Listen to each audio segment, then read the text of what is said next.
오늘 우리가 열왕기하 18장 1절부터 12절 말씀을 읽었는데요. 하나님을 의지하라 라는 제목으로 함께 은혜를 나누고자 합니다. 오늘은 우리 늘푸른교회 설립 25주년 기념주일로 지키며 하나님 앞에 감사 예배를 드립니다. 참 지금까지 지켜주시고 은혜 주신 하나님께 감사와 영광을 올려드립니다. 오늘의 주인공은 개척하신 목사님도 아니고 또 개척하신 멤버들도 아니고 이 교회를 세워주시고 지금까지 인도하신 하나님이 주인공이심을 믿고 우리 하나님 앞에 감사 찬송 예배를 드리시는 이 시간이 되기를 바랍니다. 우리가 믿음으로 살고 믿음으로 이제 하나님 앞에 나아가는데요. 이 믿음을 잃으면 참 회복하기 힘듭니다. 예를 들자면 우리가 건강의 문제를 여러분 많이 중요하게 생각하잖아요. 우리가 건강을 이렇게 평소에 건강을 지켜라 그러잖아요. 평소에 한약을 먹어라. 건강할 때. 아플 때 먹으면 별로 효과가 별로 없는 것 같아요. 그러니까 우리가 건강을 잃고 나서 그 건강을 회복하려면 이 건강을 유지하는 것보다 더 어렵습니다. 굉장히 힘든 것처럼 우리의 신앙의 문제도 역시 마찬가지예요.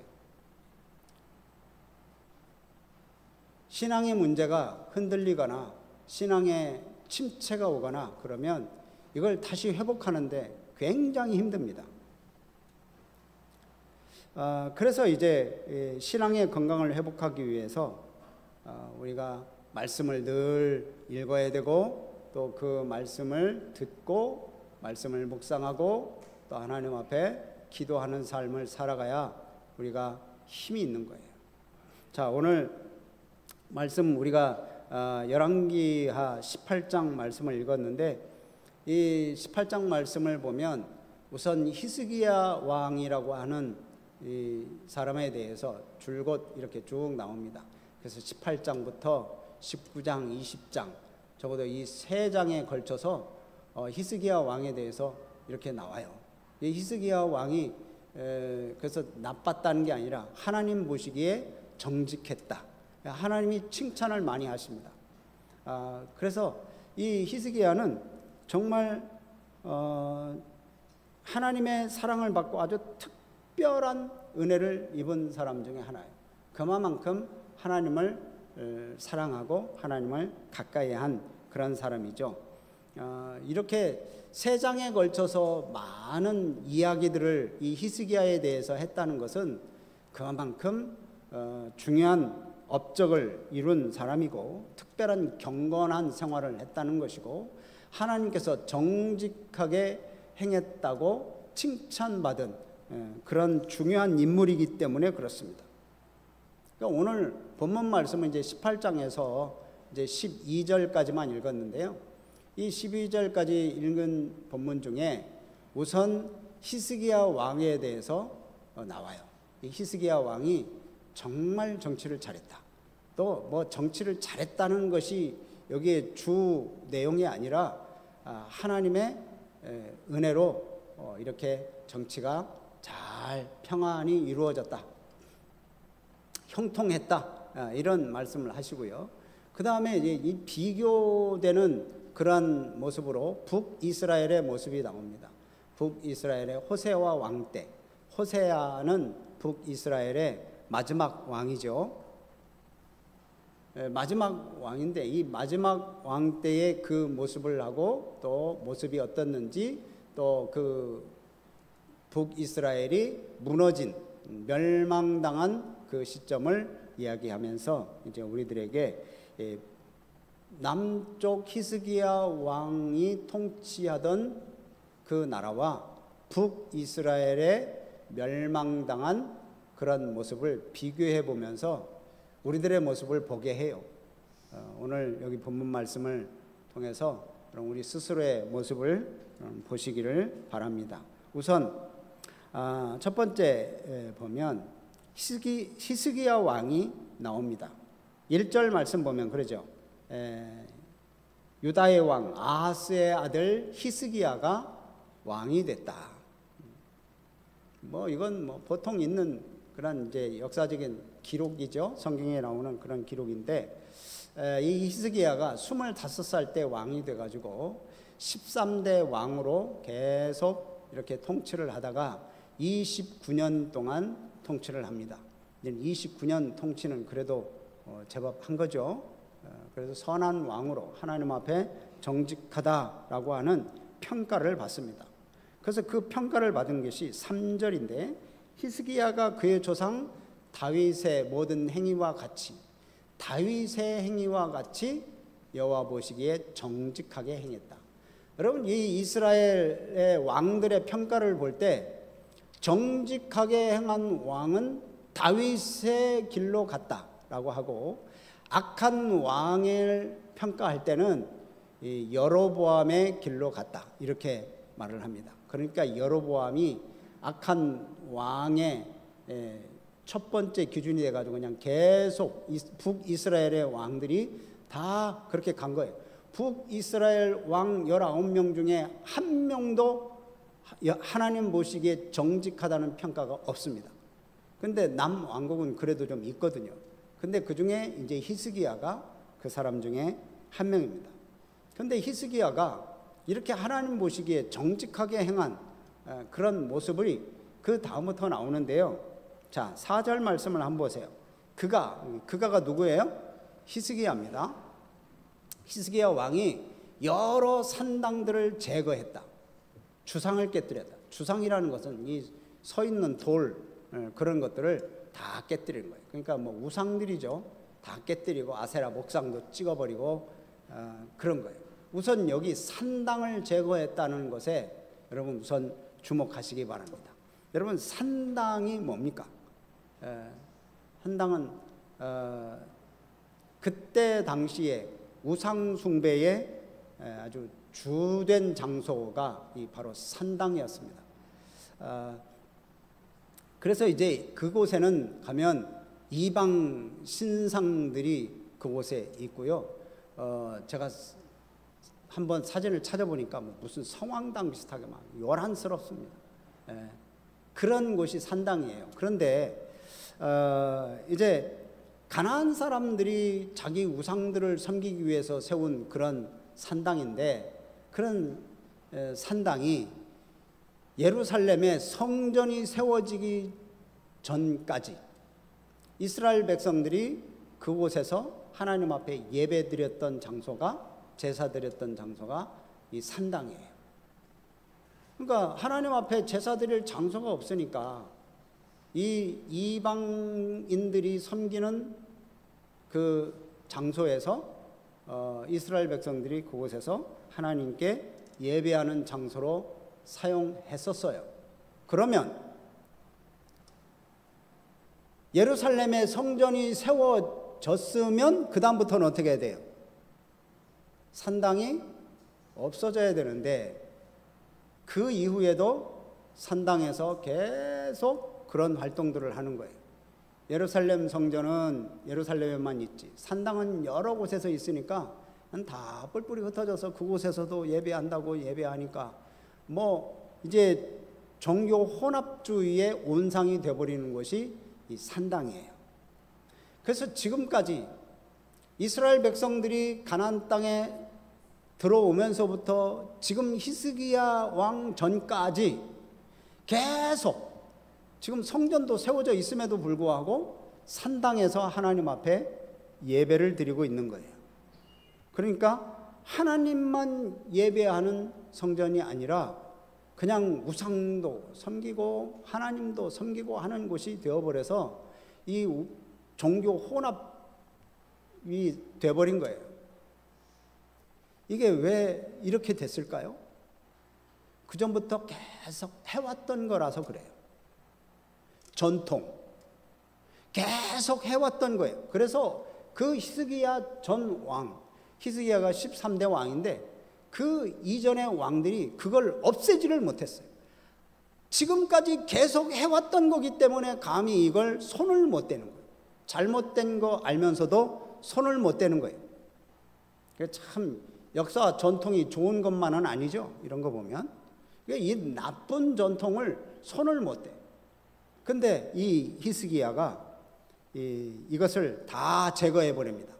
산당들을 다 없애버리고, 그래서 이제 우상의 뿌리를 다 제거하고 이제 하나님만 예배하는 성전의 의미를 회복합니다. 그래서 이제 성전 문을 열고 성전 예배를 회복하면서 이제 더럽혀진 성전을 정화를 합니다.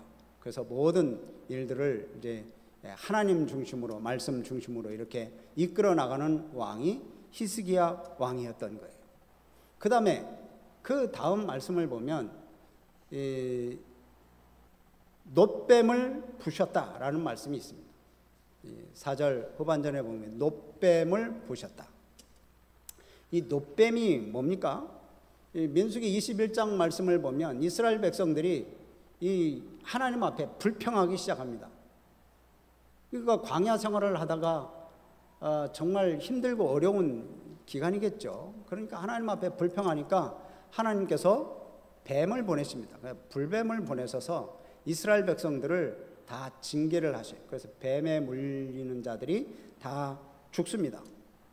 그러니까 이때 이스라엘 백성들이 하나님 앞에 회개하고 하나님 앞에 엎드려요.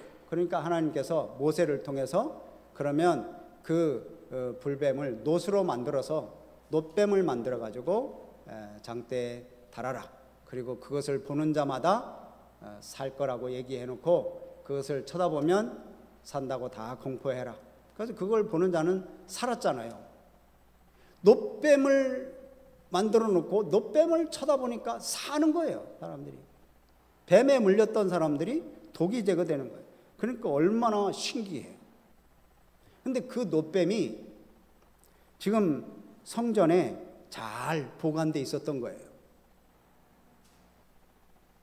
그런데 이제 그 놋뱀이 능력이 있는 게 아니고 하나님께서 은혜를 주시고 하나님이 치료해 주신 거잖아요.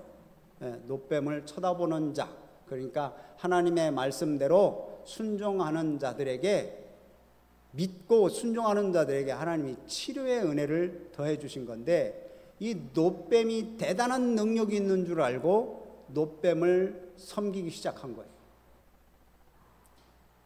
그래서 이거 도저히 안 되겠다 싶어서 히스기야가 그 놋뱀을 제거해 버렸어요. 그 느후수단이다 라고 얘기하는 거예요. 놋조각이나 놋조각, 그건 아무런 능력도 없는 놋조각에 불과한 느후수단이다. 그래서 아예 없애버렸어요. 그것도 아마 있었으면 지금 있었으면 아주 엄청나게 비쌀 건데 히스기야가 다 없애버렸어요. 여러분 참 이게 히스기야의 모습을 한번 여러분 보세요. 놋뱀을 제거하면서 하나님 말씀대로 살고자 결단하는 거예요. 결단하는 거예요. 히스기야는 우상 숭배와 관련된 악습, 이런 잘못된 악습을 다 제거하는 거죠. 과거의 전통이라는 명목하에 은연중에 백성들 사이에 퍼져 있는 죄악의 그런 잔재들, 그런 것까지도 다 제거해 버린 거예요. 한마디로 말하면 역사와 전통 때문에 없애지를 못한 것들을 그냥 과감하게 없애버린 거예요. 여러분 잘못하면 우리들도 여기 이제 이 말씀을 보면서 우리가 잘 생각해야 될 것은, 우리가 잘못하면 하나님께서 은혜를 주시기 위해서 사용한 도구가 우리의 우상이 될 가능성이 많다는 거예요. 하나님께서 은혜를 베풀어 주신 게 우리에게 우상이 돼요. 은연중에 백성들 사이에 퍼져버린 그러한 그런 우상들이 우리에게 아주 고정화되어 있고, 우리에게 그냥 완전히 이 의식이 그냥 꽉 절어서 더 이상 변질될 수도 없는, 변할 수 없는 그런 것으로 사로잡는 것들이 우리들의 우상이 되는 경우가 있다는 거예요. 예를 들면 여러분 십자가, 여러분 십자가 참 그 십자가만 바라봐도 은혜가 있고 십자가만 바라봐도 참 예수님 생각나고 그러잖아요. 그렇죠? 근데 여러분, 십자가의 능력이 있는 게 아닙니다. 십자가 목걸이 달고 다니면 우리가 뭐 형통하고 그런 거 아니잖아요. 십자가 앞에 세워다 놓고 십자가 앞에서 기도하면 더 기도가 잘 되는 거 아니잖아요. 그런 십자가의 능력이 있는 게 아니에요. 그럼 뭐가 능력이 있어요? 그 십자가에 달려 돌아가신 예수 그리스도, 그분이 능력이고 예수 그리스도의 보혈이 능력이지, 그 십자가 나무 토막, 그 십자가 모형의 능력이 있는 게 아니에요. 그래서 우리가 잘못하면 이 십자가가 우상이 될 수 있는 거예요. 그래서 어떤 분은 뭐 십자가 집에다 걸어놓고 거기서 기도하고 뭐 그런다. 그거 뭐 그렇게, 십자가 안 걸어놓고 기도하면 하나님께서 기도 안 들어주시나요? 그 우상이 되는 거예요. 우상.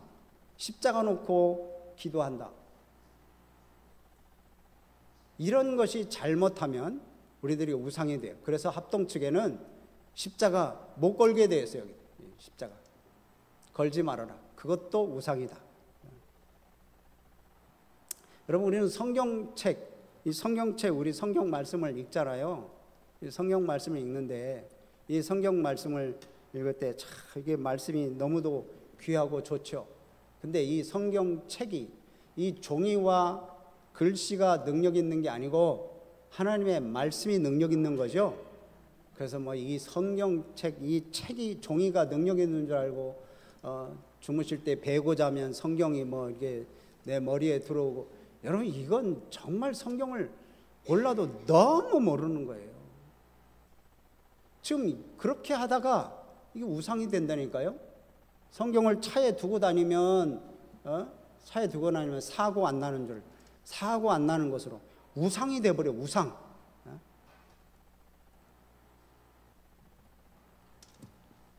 또 우리가 지금 25주년, 이 교회 25주년 설립 25주년이다 그러는데, 여러분, 25년이라는 그것이 여러분 우리에게 어깨가 으쓱해지고 그것이 우리에게 좀 더 뭐 계급장 같고 그러면 여러분 그거 우상이 될 수 있어요. 연수가 자랑이 아니잖아요. 우리 교회의 주인은 우리가 아니에요. 하나님이 주인이세요. 예수님이 우리 교회의 머리 되시는 분이세요. 그 예수님 높이는 거예요. 오늘 우리 자랑하는 날이 아니라 우리에게 은혜 주시는 우리 하나님께 더 영광 돌리고, 우리를 위해서 십자가에 죽으신 예수 그리스도를 더 찬미하는 그런 날이 바로 오늘이에요. 늘 그날이, 늘 뭐 모든 날이 하나님을 찬양하는 날이지만 특별히 오늘 뭐 설립 기념주일로 지키는 거니까 정말 우리는 하나님만 높이면 돼요. 그래서 우리가 뭐 그동안 수고하고 애쓰고 그런 거 드린 거 다 우리 것으로 드린 게 아니잖아요. 다 다윗도 그러잖아요. 하나님이 하나님의 것으로 드린 것뿐입니다 라고 고백할 수 있는 그런 믿음이 되시기를 주의 이름으로 부탁을 드립니다. 또 우리들이 또 이 직분이 어떻게 보면 계급장 비슷하게 우상이 될 수 있어요. 직분이 무슨 계급장이고 높이 올라가는 그런 단계가 아니라, 직분을 받으면 더 섬기고 더 헌신하고 더 희생하고 더 하나님 사랑하고 그래야지요. 그렇죠? 직분을 받아도 그 역할을 감당을 못하면 차라리 안 받는 게 낫지 않았겠어요? 여러분, 매일매일 하나님을 의지하십니까? 이 히스기야처럼 정말로 하나님이 나의 전부임을 고백하면서 그렇게 신앙생활을 하십니까? 여러분, 우리가 이 신앙의 잣대가 여기 보면 상당히 신앙의 잣대가 되어서는 안 되고, 지금 이 말씀대로 놋뱀이 이 신앙의 잣대가 되어서는 안 돼요. 우리의 신앙의 잣대는 뭐예요? 말씀이에요. 말씀. 하나님의 말씀을 잣대로 삼아야 죄악된 것들이 어떤 것인지 내가 잘못 신앙생활하고 있는 것은 뭔지 우리는 알 수 있는 거예요. 그러니까 받은 바른 믿음으로 행하는 삶, 그걸 우선순위에 둘 때 이 세상의 것들이 작게 보이죠. 그렇지 않으면 세상의 것들이 더 커 보이고 더 아름답게 보이고 더 멋있게 보이니까 그것 따라가는 거예요. 우리도 이제는 히스기야처럼 하나님만이 나의 힘이고 하나님만이 나의 의지이십니다 고백하면서 믿음으로 나아가신 우리 성도님들이 되시기를 바랍니다. 그래서 이 세대에 우상을 분별할 수 있는 지혜를 달라고 기도하세요. 나도 모르는 사이에 우상 숭배를 해버리는 경우가 많이 있거든요. 이 건물이 중요한 게 아니에요. 우리 안에 계시는 하나님, 우리를 위하여 십자가에 달리신 예수 그리스도의 그 은혜가 우리는 더 귀중한 거예요. 그래서 하나님은 우상 숭배를 제일 싫어하세요. 아주 큰 죄입니다. 그래서 하나님은 이스라엘 백성들에게 그래요. 이 가나안 땅에 들어가기 전부터 하나님께서 말씀하세요. 너희들 가나안 땅에 들어가서 그 거르민들이 믿는 그 신을 믿어서는 안 된다. 그러면서 하나님의 백성으로, 거룩한 백성으로 살아가도록 하나님께서 그 방향을, 삶의 방향을 정해 주신 거거든요. 그 우상들은 뭐예요? 우상들은 그냥 인간적인 욕심을 그냥 그 돌에, 나무에 반영한 거예요. 그러니까 자기의 욕심을 반영한 거예요. 풍요를 주세요 하고 풍요의 신을 만들어. 비를 내려주세요 하고 비의 신을 만들어. 근데 과거에는 그랬어요. 근데 우상의 형상이 지금은 오늘날 그대로 우리에게 이어지지는 않습니다. 그렇지만 하나님 외에 내가 더 의지하고 내가 하나님 외에 더 사랑하고 내가 하나님 외에 더 가까이 하는 것이 있다면 그게 곧 우상이다 라고 생각하면 돼요. 그게 재물이 될 수 있고 그게 지식이 될 수 있고 그게 학력이 될 수 있고 그게 우리의 자녀들이 될 수 있고요. 그게 우리의 운영하는 회사가 될 수도 있어요. 그것들이 하나님보다 더 좋으면 그게 우상이에요. 그러니까 우리는 오직 하나님만 믿는 하나님의 자녀로서 이 세상을 살아가야 됩니다. 그럴 때 하나님께서는 우리에게 이 놀라운 일들을 이루어 가실 줄로 믿으시기를 바랍니다. 이 히스기야가 이렇게 참 정직하다 이렇게 평가를 받고 산당을 제거하고 그 전통과 역사를 자랑하는 놋뱀도 다 없애버리고 그래서 이제 그렇게 살아갔는데 여기에 보면 정말 5절 6절 말씀 보면 히스기야가 어떤 중심으로 살았는지를 알 수 있어요. 여기서 보면 5절 보면 하나님 여호와를 의지했다. 그의 전후 여러 왕들 중 그러한 자가 없었다. 그러니까 하나님만 의지한 거죠. 자, 6절 말씀도 보면 그가 여호와께 어떻게 해서 연합하였다. 그래서 하나님을 떠나지 않았다. 오직 하나님만 의지했다. 이 최상급을 써서 하나님을 떠나지 않았다. 하나님과 연합했다라고 하는 말은요, 연합했다. 이 따바크라고 하는 원어인데요. 이 연합했다, 이 따바크라고 하는 원어는 아주 착 달라붙었다 그럽니다. 착 달라붙은 거. 뗄래야 뗄 수 없는 그런 관계. 그 욥기를 보면 욥이 얘기를 하죠. 이 자기의 뼈와 가죽이 어떻게 했다? 착 달라붙었다고 이야기할 때 내가 살이 뼈에 붙었다라고 얘기할 때 바로 이 따바크라고 하는 단어를 씁니다.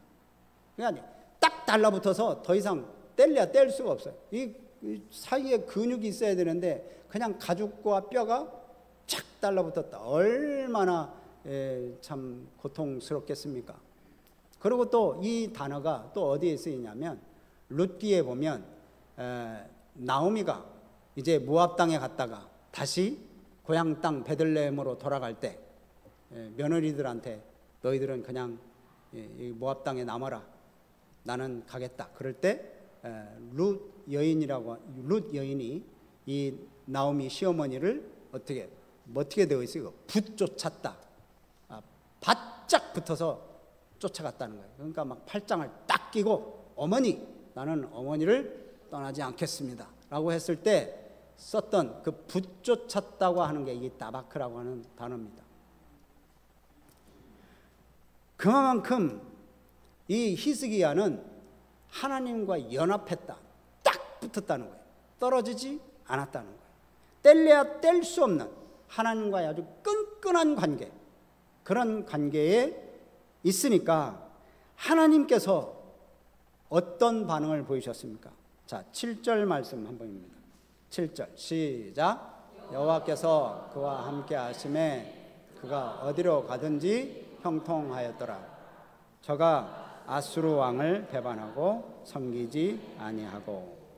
여기 보면 여호와께서 그와 함께 하셨다. 히스기야 왕과 함께해서 어디로 가든지 형통하였더라.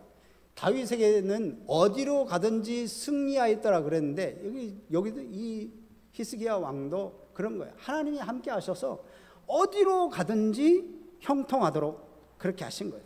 그래서 그 다음부터 보면 유다의 영토를 많이 확보합니다.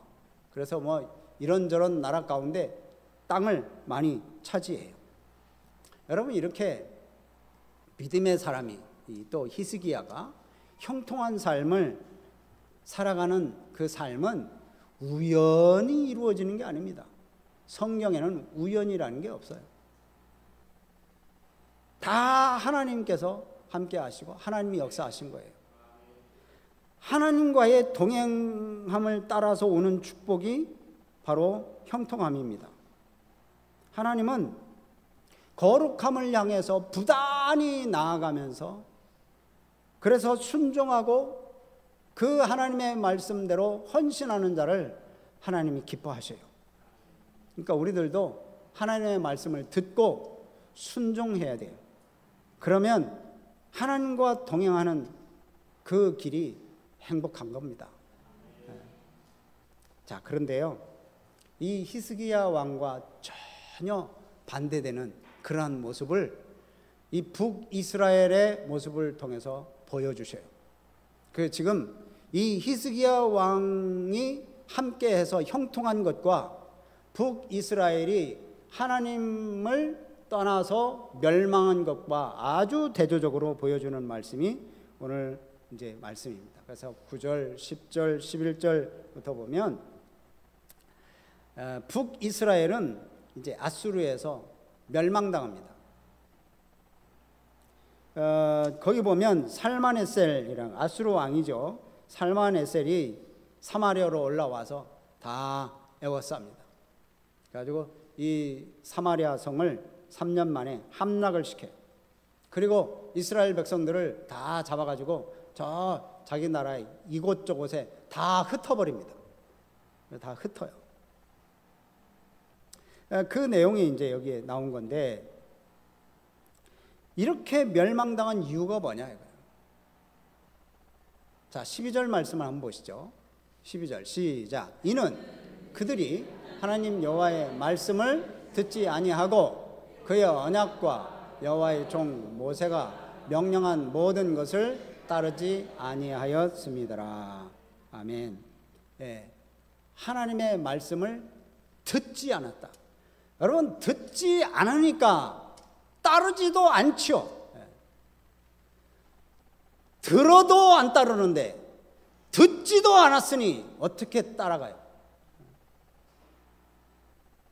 그 북이스라엘에 망한 이유가 바로 그건 거예요. 여러분, 정치적으로, 사회적으로, 경제적으로 그런 문제를 따져서 하나님께서 그들을 멸하신 게 아니에요. 이 북이스라엘이 멸망한 이유는 정치적인 문제도 아니고 사회적인 문제도 아니에요. 무슨 문제예요? 하나님을 떠난 문제예요. 하나님의 말씀을 듣지 않은 문제. 그게 곧 하나님을 떠난 죄. 그 죄를 묻는 거예요. 그러니까 신앙적인 관점에서 이 북이스라엘이 멸망한 이유를 성경에 기록하고 있어요. 하나님을 불순종한 결과가 이렇게 멸망이라고 하는 사실을 이스라엘 백성들이 가나안 땅에 들어가기 전부터 이미 경고를 했었어요. 그래서 신명기 6장 말씀 보면 다른 신들을 따르지 말라. 나는 질투하는 하나님이다. 내가 진노해서 너희들을 이 지면에서 진멸시킬까 두렵다. 그렇게 신명기 6장에서는 말씀하셔요. 들어가기 전부터 그랬는데 이 말씀을 백성들이 전혀 듣지도 않고 그 말씀에 순종하지도 않았어요. 더군다나 우상을 섬겼어요. 하나님을 멀리했어요. 그래서 말씀대로 그들이 멸망한 거예요. 하나님의 말씀에 불순종하고 거역한 결과가 이렇게 멸망했다면 여러분 히스기야는 어땠어요? 하나님의 말씀을 듣고 그 말씀대로 순종하고 그러니까 히스기야의 결말은 형통한 거예요. 자, 오늘 하나님을 경외하는 자와 하나님을 경외하지 않는 자의 삶은 아주 극명하게 대조가 됩니다. 하나님과 그 말씀에 어떻게 반응하느냐에 따라서 형통하냐 멸망하냐 이 분기점이에요. 여러분 히스기야의 형통함은 세상적인 방법대로 살아간 사람이 아닙니다. 인간적인 생각대로 삶을 살아간 삶이 아니에요. 하나님을 의지하고 그 하나님의 말씀에 붙잡혀서 순종하는 삶, 그 삶을 살 때 그게 하나님께서 형통케 하신 거예요. 그래서 하나님이 정직하다고 평가를 하시고 하나님께서 그 나라를 형통하게 하시고 그래서 영역이 넓어지게 그렇게 하셨어요. 근데 반면에 북이스라엘은 히스기야와 정반대의 길을 간 거예요. 하나님에 대해서는 거역하고 결국 국가적으로 멸망에 이른 겁니다. 여러분 우리 삶도 마찬가지입니다. 눈앞에 삶이 급급해서 하나님의 말씀을 좀 멀리하고 말씀에 불순종한다면 결국 한 걸음 한 걸음 멸망의 길로 걸어갈 뿐인 거예요. 세상의 방법은 길이 쉽고 세상의 방법은 편할 수도 있습니다. 그게 성공의 지름길로 보일 수도 있어요. 그런데 그건 꼭 그 가는 길이 하나님이 없다면, 말씀에 순종하지 않는다면, 말씀이 기준이 아니라면 그 길은 멸망의 길인 거예요. 하나님의 말씀을 즐거워하고 묵상할 때 형통이 있는 겁니다. 시편 말씀처럼. 오늘 말씀을 정리합니다. 이 시대에는 뭐 절개를 지키고 뭐 강하고 그런 것을 요구하는 시대가 아니에요. 좀 타협하고 융통성 있게 살아라고 요구를 하는 시대가 요즘 시대입니다. 그래서 별로 하나님의 말씀에 그냥 강직하게 주님만 따라가지를 못하는 경우가 많아요. 그냥 세상과 두리뭉실 살아가다가 그것이 우상이 되는 줄도 모르고 그것이 우리들의 나쁜 전통이 되는 줄도 모르고 그냥 살아가는 경우가 있는 거예요. 자, 하나님의 말씀에 귀를 기울이며 순종하는 삶을 살아가려고 했는데 여러분 그 삶이 우리들의 삶을 살다 보면 정말 좁은 길일 수 있어요. 이 히스기야처럼 뭐 형통했다, 뭐 나라가 부흥했다, 그러면 얼마나 좋겠어요. 그런데 예수님 말씀대로 하나님 말씀대로 살아가려고 신앙생활을 막 믿음으로 살려고 하다 보면 정말 좁은 길이고 좁은 문으로 들어갈 수 있는 그 길이 있는데 그 길인 것 같은데 그 길이 어렵고 힘들어도 영원한 생명의 기름을 믿으시고 믿음으로 서서 하나님만 의지하는 우리 성도님들이 되시기를 주님의 이름으로 축복합니다.